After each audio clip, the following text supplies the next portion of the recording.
July August ছাত্র আন্দোলনে helicopter থেকে গুলি চালানোর দায়ে র্যাবের সাবেক ডিজি হারুনুর রশিদের বিরুদ্ধে গ্রেপ্তারি পরোয়ানা জারি করেছে আন্তর্জাতিক অপরাধ ট্রাইব্যুনাল।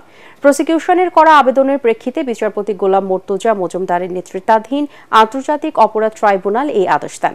এ বিষয়ে প্রতিবেদন দাখিলের জন্য আগামী 23 ফেব্রুয়ারি দিন ঠিক করেছেন আদালত। পরে চিফ প্রসিকিউটর মোহাম্মদ তাজুল ইসলামের নেতৃত্বে প্রসিকিউশন জানায়, জুলাই আগস্ট আন্দোলন দমনে হেলিকপ্টার থেকে নির্বিচারে গুলি গণহত্যার পরিকল্পনা বাস্তবায়ন করেন তৎকালীন র্যাব প্রধান হারুনুর রশিদ। তদন্ত সংস্থা হারুনকে গ্রেপ্তারের চেষ্টা চালাচ্ছে বলেও জানায় প্রসিকিউশন।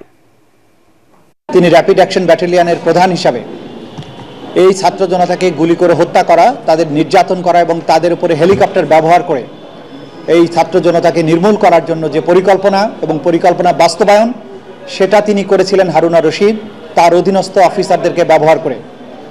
এবং এই র্যাবকে ব্যবহার করে তিনি এত বেশি অপরাধ করেছেন যে এগুলো আমাদের তদন্ত সংস্থা ক্রমাগত এই তথ্যগুলো পাচ্ছেন।